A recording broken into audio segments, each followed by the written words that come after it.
Please have a seat. Thank you, friends. Down here, up there, all across America. Oh, welcome, ladies and gentlemen, to The Late Show. I'm your host, Stephen Colbert, and we are live right there after the Democratic debate. It is the fifth debate, right? This is the fifth debate. Okay, so hold on.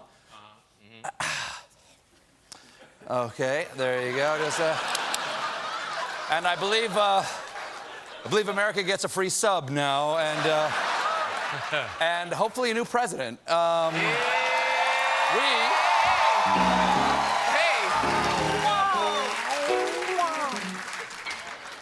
wow. We'll be talking about that in a second, but first, this was a huge day in the Ukraine scandal.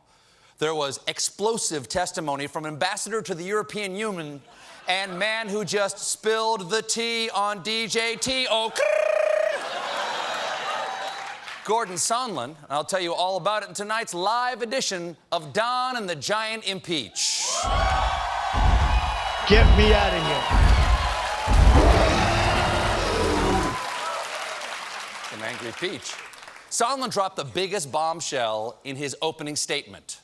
I know that members of this committee frequently frame these complicated issues in the form of a simple question. Was there a quid pro quo? The answer is yes. Yes! He said it on national television. I'm satisfied. I yield the balance of my time to Congressman Jack Daniels.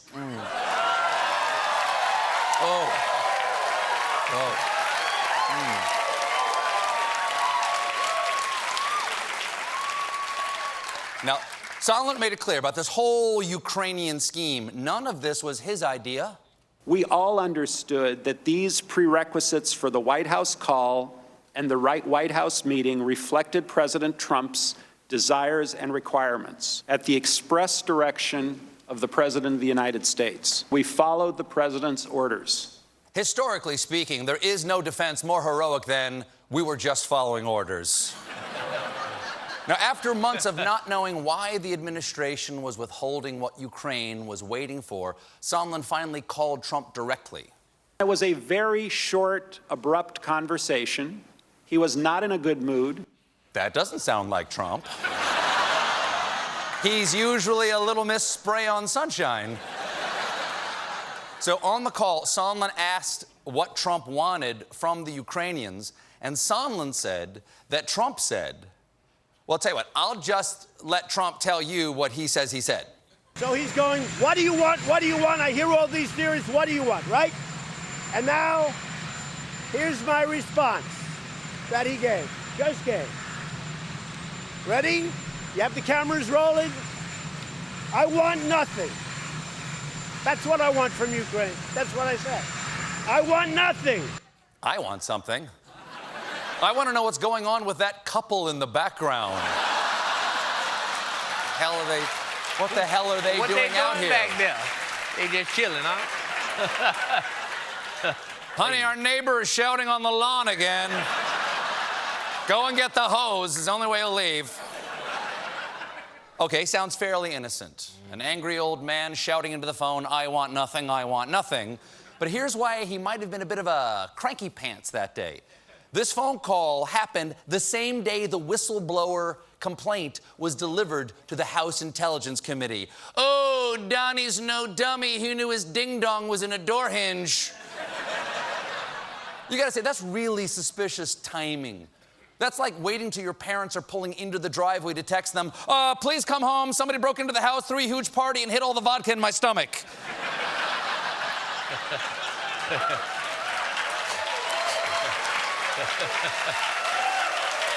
Now, he's talking from experience. The president wasn't the only one Sondland dropped a dime on. He also fingered Mike Pence. I was in a briefing with several people, and I just spoke up and I said, it appears that everything is stalled until this statement gets made, words to that effect. And the vice president nodded like, he heard what I said, and that was pretty much it, as I recall. Now, keep in mind, nodding is the biggest movement Mike Pence can make. If he moves his body any more than that, the devil will accuse him of dancing. And Mother will not be pleased. It's illegal in this town. Kevin Bacon. Sondland went on to explain how many senior officials were in the know.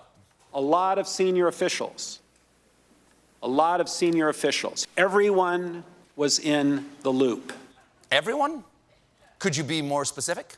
Secretary Pompeo, Secretary Perry, Brian McCormick, who is Secretary Perry's chief of staff at the time, Miss Kenna, who is the who is the executive secretariat for Secretary Pompeo, Chief of Staff Mulvaney, and Mr. Mulvaney's senior advisor, Rob Blair, Ambassador Bolton, Counselor Ulrich Breckbull, Dr. Hill, Mr. Morrison, and their staff at the NSC.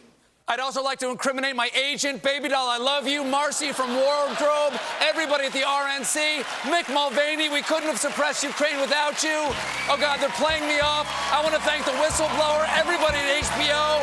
Crime is crime is crime is crime. This is for you, Mom. We did it. Good night. I'm sorry, I'm supposed to go this way. Now, it's no surprise who Sondland says was the delicious nougat at the center of this conspiracy. Secretary Perry, Ambassador Volker, and I worked with Mr. Rudy Giuliani on Ukraine matters at the express direction of the President of the United States.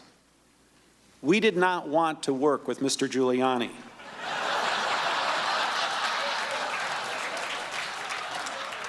Get in line. No one wants to work with Rudy Giuliani. He spits when he talks and he smells like the inside of a belly button. Now, Sondland said today he didn't realize what they were doing was wrong because no one ever told him it was wrong. No one said, back off of Ukraine, this is dangerous, you're doing something that's untoward, we have concerns. I don't remember anybody sounding any alarm bell because, of course, had someone mentioned it, I would have sat up and taken notice. Of course no one told you it was wrong. You are the patsy. That's why no one says, hey, can you take this backpack through customs for me? I would do it myself, but it's so full of heroin. Want to take it? No? Delicious. Now, hi. Is there a heroin? Yeah, watch out. Sondland also remembered that he did talk to Trump on an unsecured phone from a Kiev restaurant, but the part he remembers might surprise you. What triggered my memory was someone's reference to ASAP Rocky, which was, I believe, the primary purpose of the phone call. Yeah, ASAP Rocky was the primary purpose of the call, as in, Zelensky better launch the Biden investigation ASAP or his life's about to get pretty rocky. Now, put a beat behind that. Now, Democrats on the committee asked Sondland about the colorful language that he reportedly used when talking to Trump about Zelensky. Well, he also testified that you confirmed to President Trump that you were in Ukraine at the time and that President Zelensky, quote, loves your ass, unquote. Do you recall saying that? Yeah, it sounds like something I would say. That's how President Trump and I communicate, a lot of four-letter words. In this case, three-letter. Huh. They really used four-letter words and three-letter words? What would those be? Quid pro quo. Oh, that checks out. We got a great show for you tonight.